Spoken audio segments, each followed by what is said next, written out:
साथियों नमस्कार, आप देख रहे हैं प्रयागराज टाइम्स आशा।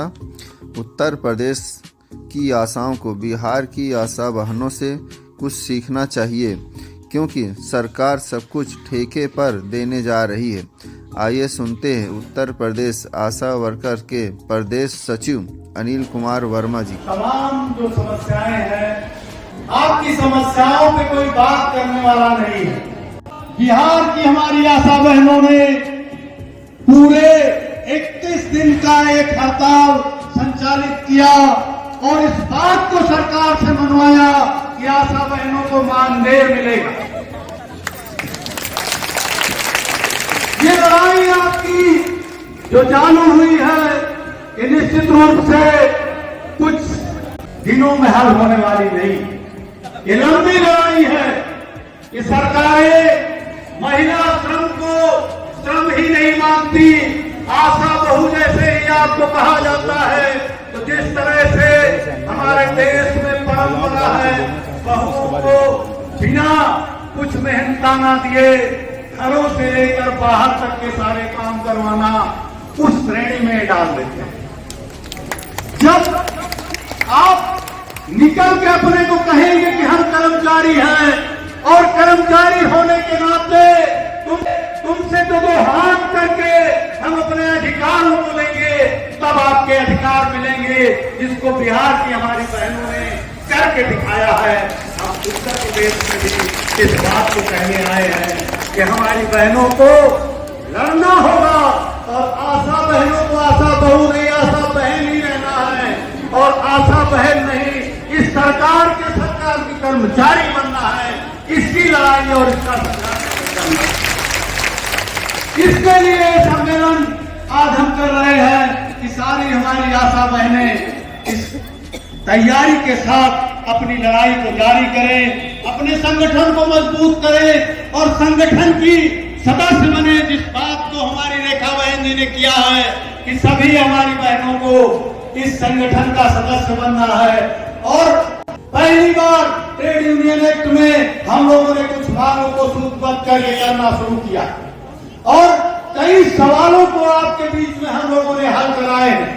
कई सालों का आपका तमाम बकाया पड़ा हुआ था, उस बकाये के सवाल पर इन सरकारों को हम लोगों ने झुकाया है और बकाये आपको मिले।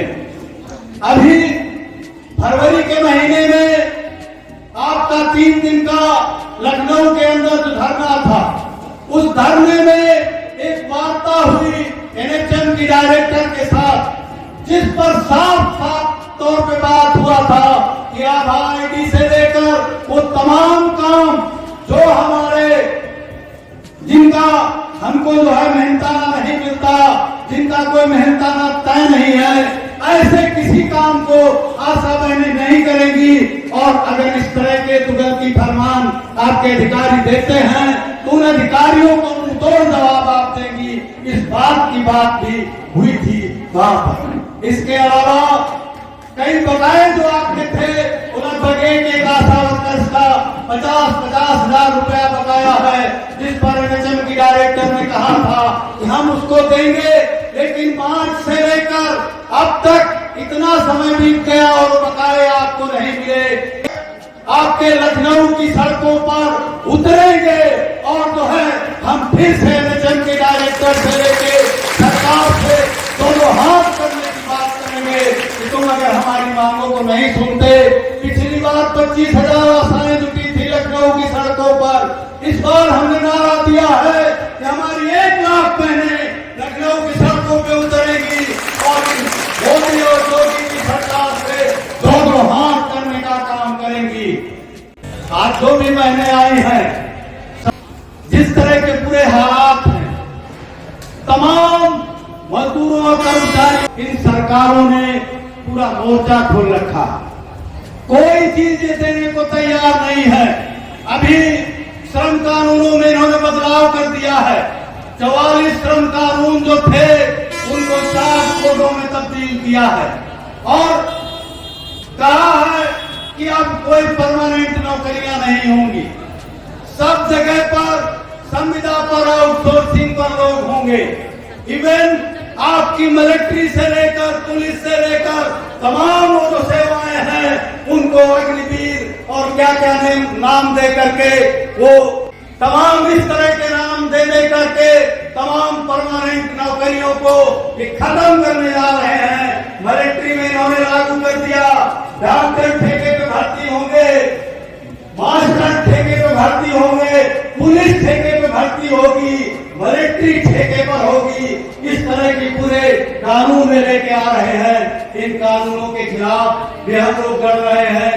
इसी 26 तारीख को पूरे देश के पैमाने पर हमने ऐलान किया है कि इस तरह के जो मजदूर कानूनों में बदलाव हैं हम इनको चलने नहीं देंगे।